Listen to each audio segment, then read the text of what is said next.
Hello. হ্যাঁ মা কালী আছে? কাকে খুঁজছেন আপনি? মা কালী মা কালী। না এই তুমি মা কালীকে ফোন করেছিলে, মা কালীর নাম্বার না? না, এটা তন্ময় আচার্যের ফোন নাম্বার। তন্ময় আচার্য বলতে যিনি ওই লোকজন ঠকান? আপনি কি বলতে চাইছেন জানেন? হ্যাঁ, কি বলছেন আপনি জানেন? বলছি মা কালী দেখি ছবিতে জিভ ভেঙাচ্ছে। না, এটা ওনার নাম্বার না। সেটা কার নাম্বার? তোমার বাবার, তন্ময় আচার্য। ও আচ্ছা আচ্ছা, উনি তন্ময়। কার সঙ্গে কথা বলছিস জানিস বে? দাদা রাগ করবেন না। রাগ করবেন না কেন? কি বলছিস তুই? না বলছি তন্ময়জি কি করে একটু বলুন না। রাত্রে ফোন করুন, রাত্রে 10টার সময় ফোন করুন। না না, আমি কি খারাপ কোনো কথা বলেছি? হ্যালো। হ্যাঁ দাদা। হ্যাঁ। হ্যাঁ বলছি মা কালী জিভ ভেঙাচ্ছে কেন? কাকে? এই যে আমাকে ছবিতে। কার ছবিতে? ওই আপনি যে পেপারে ছবিটা দিয়েছেন না, কবে? মা কালীর আজকে। হ্যালো। এই তন্ময়।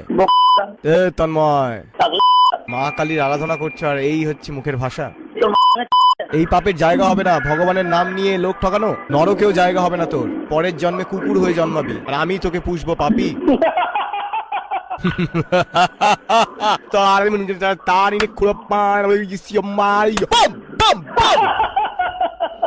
দুষ্ট রাক্ষস, এই কলিযুগে তোর অনর্থ করতে জন্ম হয়েছে আমার। এখনো বেঁচে আছে। আমি তোর বুক চিরে রক্ত খাবো রাক্ষস। হ্যালো। তন্ময়জি বলছেন? হ্যাঁ বলছি। আপনি সাধক হ্যাঁ, না প্রতারক? দুটোই। জোচ্চুরি করে পুরো জীবনটা চালিয়ে দিলেন না? লজ্জা করেন? আপনার রাত্রে ঘুমানোর সময় লজ্জা করে না?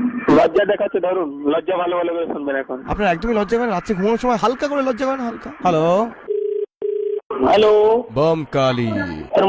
কালী। বম বম বম বম বম। তোর মা কি আমার একার? মা তো তোরও। শেষ। যখন তুমি পরিবারের সাথে কথা বল তোমার লজ্জা লাগে না? এই লোক ঠকিয়ে আমি পরিবারটা চালাচ্ছি, তোর লজ্জা লাগে না? তোমার লজ্জা লাগে না? আমি কি করে লাগে? এই যে আমি লোক ঠকাচ্ছি, এই যে লোক ঠকিয়ে খাচ্ছি আমি। পয়সা আনছে আর সেই পয়সা দিয়ে তুই ফোন করেছিস। তুমি আমাকে তো চেনো না, কে বলছি? হুম। তোরই তীরে বেদনা ধীরে ধীরে বেজাও, তোরই তীরে বেদনা। কিরে মূর্খ বালক, মানুষ হ।